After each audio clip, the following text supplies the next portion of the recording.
अब आप कहोगे सर थोड़ी वीडियो लंबी है, मुझे एक चीज़ बताओ, क्या ये क्वेश्चन ज़्यादा इंपॉर्टेंट है, आपका फ्यूचर ज़्यादा इंपॉर्टेंट है, अच्छे मार्क्स इंपॉर्टेंट है, या फिर आपको जो 15-20 मिनट लगेंगे वीडियो में?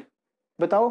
देखो यार, अगर आप ना कुछ करना चाहते हो, कल को ये ना यही क्वेश्चन एग्जाम पे आ गया और आप बैठ के सोचोगे यार वीडियो नहीं देखी तो क्या होता है, रिग्रेट करने से अच्छा है वीडियो पूरी देखना, समझ आ जाएगा, बिल्कुल जीरो लेवल से समझाऊंगा आपको, A to Z सब क्लियर हो जाएगा। तो रेट्रोस्पेक्टिव इफेक्ट क्या होता है, कैसे करें सर, समझ नहीं आ रहा सर, ऊपर से जा रहा है सर, इसमें प्रॉफिट कैसे निकालें सर, आंसर्स का कभी सही नहीं आता सर, कुछ समझ नहीं आ रहा, एक बार वीडियो ही बना दो। ठीक है, आपने डिमांड किया तो वीडियो तो आएगी जरूर, इसलिए मैंने वीडियो बना दी रेट्रोस्पेक्टिव इफेक्ट पर, उसका question of the day series में भी डाल दिया, और 15 से 20 बच्चों ने डीएम किया, उनमें से मुश्किल से 1 या 2 बच्चे जिनका आंसर सही था, और एक बच्चे का आंसर सही था लेकिन उसमें प्रोसीजर उसने गलत यूज किया था। जो मैं आज आपको वे समझाऊंगा ना, उस वे से चलना, बिल्कुल आपको कोई प्रॉब्लम आज के बाद नहीं आएगी। प्रॉब्लम कहाँ पे आती है, आप लोग क्रैमिंग करते हो, आप लोग कॉन्सेप्ट को समझते नहीं हो, एक बार कॉन्सेप्ट दिमाग में चला गया ना, आप अभी क्या 1 साल के 10 साल तक नहीं भूलोगे, ये मेरा आपसे वादा है। तो आप कॉन्सेप्ट पे ध्यान देना, बिल्कुल जीरो लेवल से समझाऊंगा ताकि आपको कोई प्रॉब्लम आज के बाद नहीं हो। तो वीडियो को एक बार लाइक कर देना, सब्सक्राइब कर देना, पहली बार आए हो तो, बहुत मेहनत से वीडियोस बनाते हैं। तो चलो वीडियो शुरू करते हैं।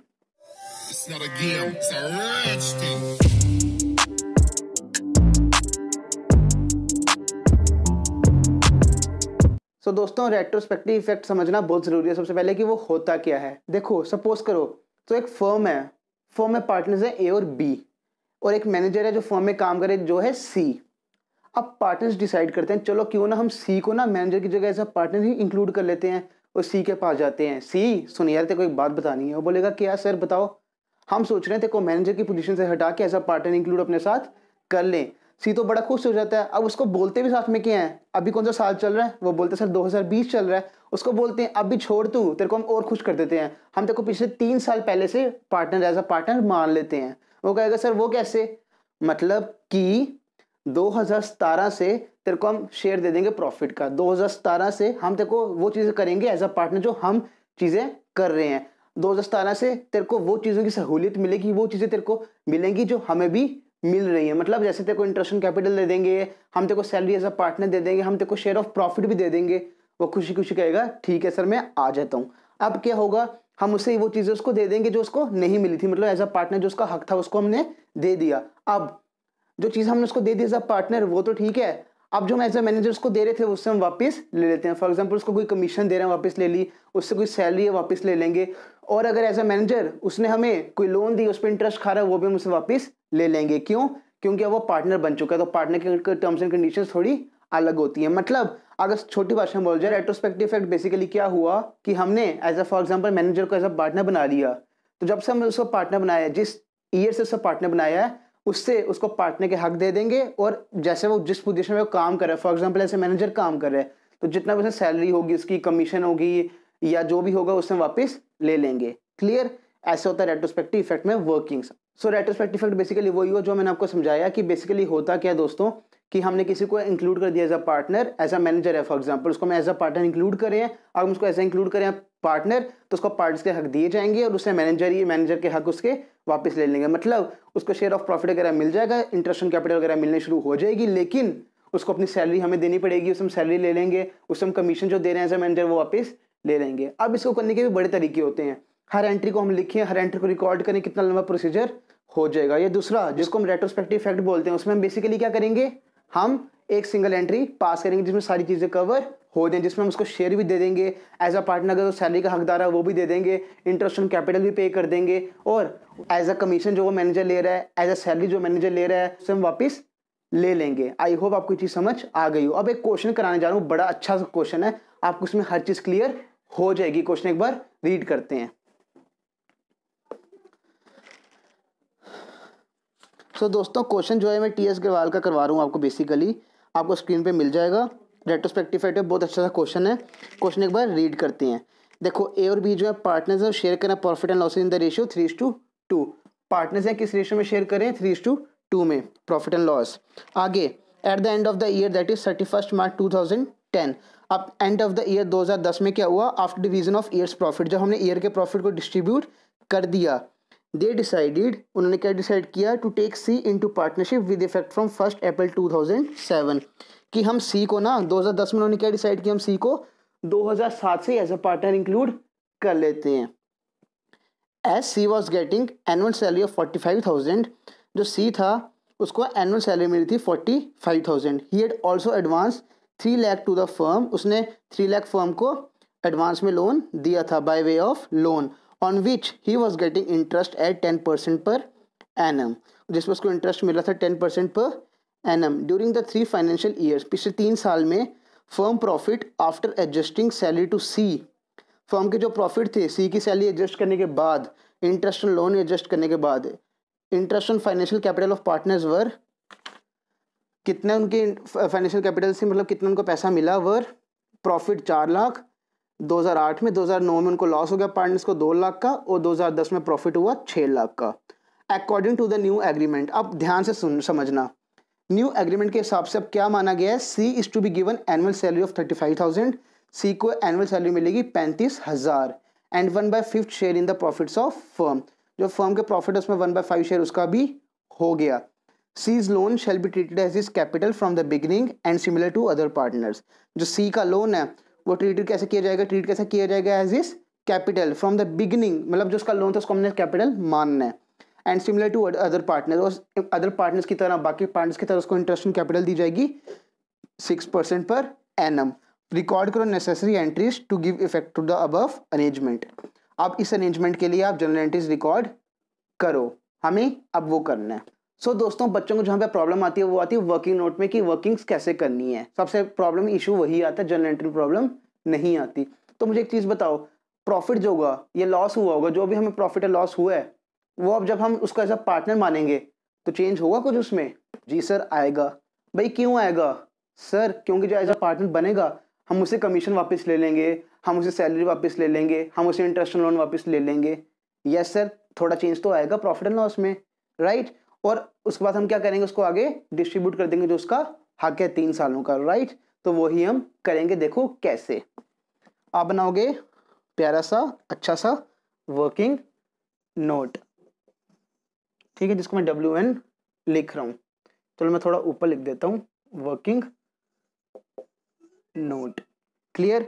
अब देखो 2008,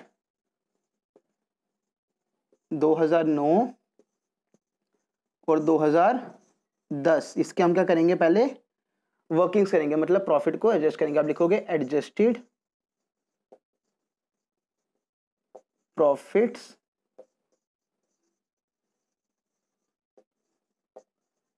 after C as a partner. तो जब एज अ पार्टनर बन गया तो क्या चीजें एडजस्ट होंगी। अब मुझे बताओ 2008 में उसका कितना प्रॉफिट था? उनका प्रॉफिट था 4 लाख का। उसके बाद 2009 में लॉस था आई बिलीव 2 लाख का, और उसके बाद 6 लाख का क्या था हमारा, अगेन प्रॉफिट था। अब आप मुझे खुद बताओगे दोस्तों, 4 लाख माइनस 2 लाख 6 लाख, मतलब प्रॉफिट लॉस और प्रॉफिट था इन 3 सालों में। अब जब सी को एज हमने मैनेजर चुना, जब एज अ मैनेजर था, अब हम उसे पैसे वापस ले लेंगे एज अ मैनेजर की, उसकी सैलरी वापस लेंगे। तो 3 साल की सैलरी कितनी होगी, उसकी सैलरी कितनी मिलती है उसको 45,000, तो वो प्रॉफिट में ऐड हो जाएगी। क्यों? क्योंकि फर्म के पास वापस आगे फर्म का फायदा हो गया। यस सर, बिल्कुल सही बोल रहे हो। Next, interest on loan paid as a manager, जो हम उसको इंटरेस्ट ऑन लोन दे रहे थे, कितना आ रहा था वो, 3 लाख पे 10% दे रहे थे, तो 3 लाख पे 10% आ गया 30,000, तो वो भी हम वापस ले लेंगे उससे जो हमने दिया था, क्योंकि अब उसको वो हक नहीं है जो ऐसा मैनेजर का हक दे रहे थे उसको। ये सब हो गया। नेक्स्ट चीज, अब उसको कोई नहीं बची। अब इसमें से क्या क्या चीजें माइनस करेंगे बताओ मुझे। जो हमें उसे इंटरेस्ट ऑन कैपिटल पे करनी पड़ेगी, राइट। तो इंटरेस्ट ऑन कैपिटल उसको 6% पे पे करनी है, और कैपिटल कितनी होगी, जितना उसका लोन था। क्यों? क्योंकि क्वेश्चन में लिखा हुआ है, क्वेश्चन में क्या लिखा हुआ है, his loan is to be treated as a capital. तो इसका लोन था 3 लाख का आई बिलीव, यस 3 लाख का। 3 लाख पे 6% कितना हो गया, 18,000। 18,000 उसको इंटरेस्ट ऑन कैपिटल हमने देनी पड़ेगी, तो वो जो प्रॉफिट में से कम हो जाएगा। और वही सैलरी कितनी है उनको, 35,000 देनी है, वो भी माइनस हो जाएगा।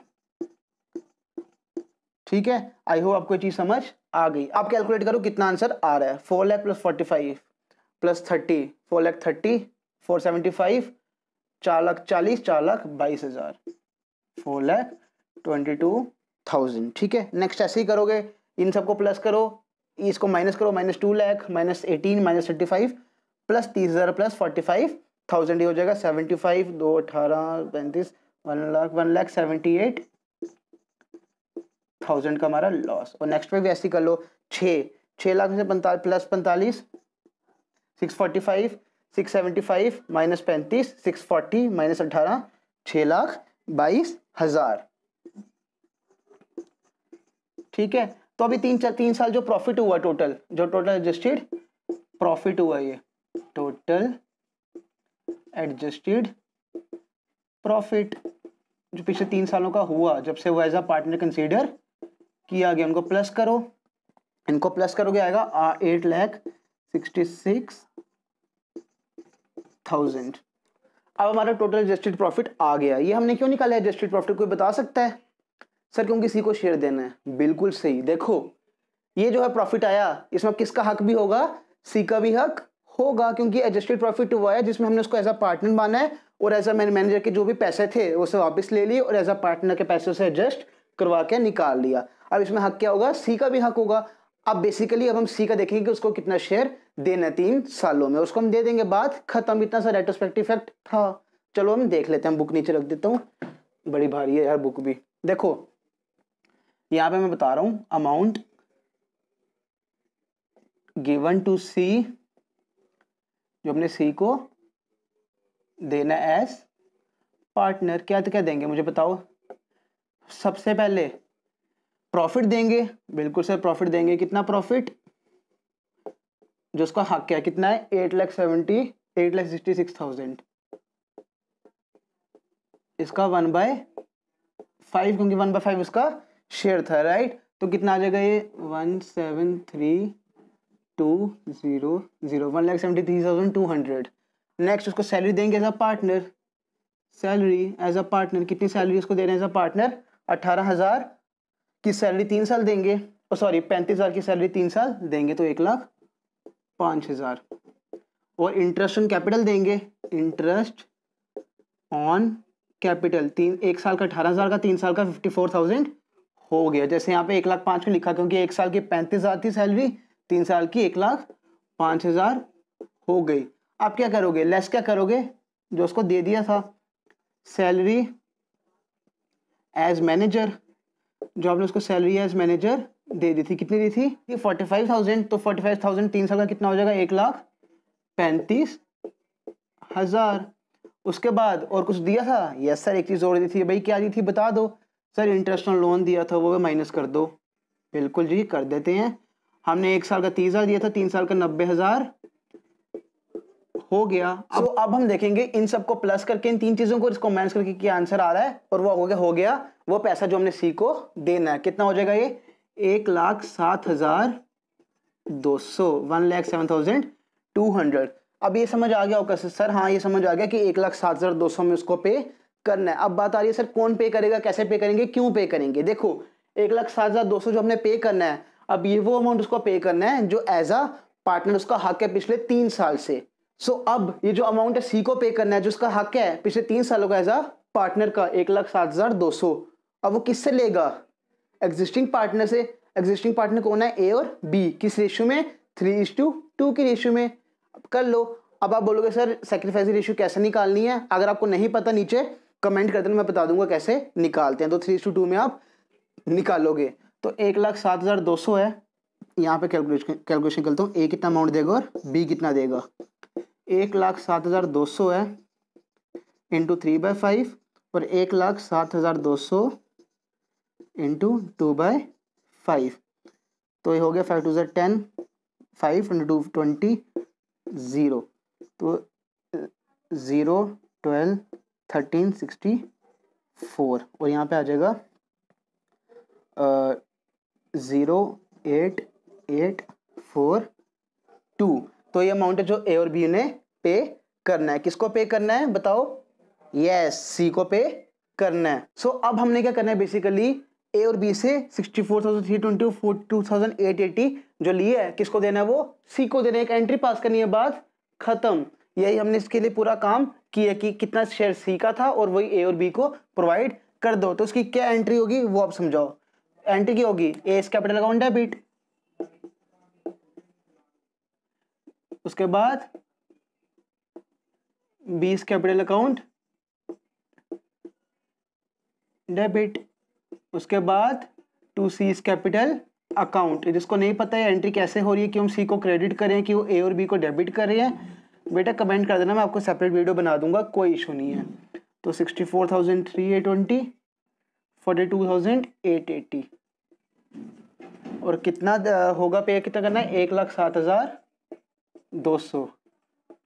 ये एंट्री थी दोस्तों जिसके पीछे हमने पूरी मेहनत की। कितनी आसान एंट्री थी, बस बात क्या थी आपको ये समझना। दोस्तों इसमें एक एंट्री और थी जो मैं आपको बताना चाहता हूँ, जो आप कैलकुलेशन के बिना ही कर लोगे, बहुत इजी। क्या, वो कैपिटल भी लेके आया। कैसे कैपिटल लेके आया, जो उसका लोन का पैसा था वो हमने ऐसे कैपिटल मान लिया। तो उसकी एंट्री क्या होगी, सीज लोन अकाउंट डेबिट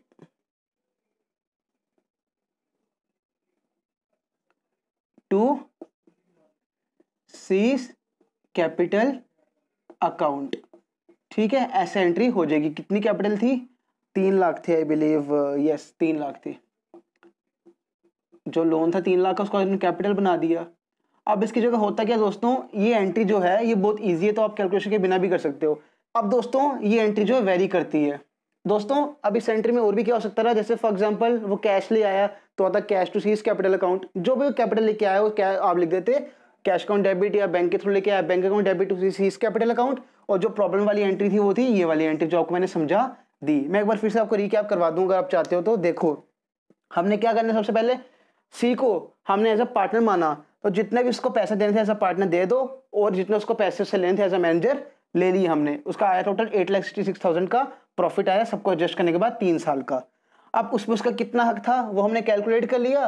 कैसे कैलकुलेट किया, जो उसको अमाउंट देना था as a partner 1/5 of profit का। उसके बाद सैलरी दे दी 3 साल की, इंटरेस्ट ऑन कैपिटल दे दिया 3 साल का, और वापस क्या लिया, salary as a manager, interest on loan वापस ले लिया, बात खत्म। उसको हमने एंट्री पास कर दी। सो आई होप आपको आज का क्वेश्चन अच्छा लगा। वीडियो जरूर थोड़ी लंबी होगी, लेकिन क्या करूं, बहुत इंपॉर्टेंट क्वेश्चन था, मैं चाहता नहीं था आपका मिस हो जाए। और बच्चों के इतने डीएम्स आ रहे थे, इतनी क्वेरीज आ रही थी कि सर प्लीज करवा दो, तो करवाना पड़ा मुझे, इसलिए मैंने क्वेश्चन करवा दिया। सो आई होप आपको आज की वीडियो पसंद आई हो। वीडियो पसंद आई तो वीडियो को लाइक जरूर करना, कमेंट में बताना वीडियो कैसी लगी। अगर आप चाहते हो ऐसे क्वेश्चंस मैं लेके आऊँ और अच्छे अच्छे क्वेश्चंस लाऊं, तो यार वीडियो को शेयर करो दबा के, सब्सक्राइब कर लो पहली बार आए हो तो, हमें मोटिवेशन मिलती है, हमें पता चलता है कि अच्छा रिस्पांस आ रहा है। अब हमारी रिस्पॉन्सिबिलिटी की आगे आपको भी अच्छा कंटेंट प्रोवाइड करना है, तो इतना सा कर देना, बहुत मेहनत लगती है यार। सो आई होप आप कर दोगे। जल्दी मिलते हैं अगली वीडियो में। This is Shivam Johar signing off from the commerce wizard.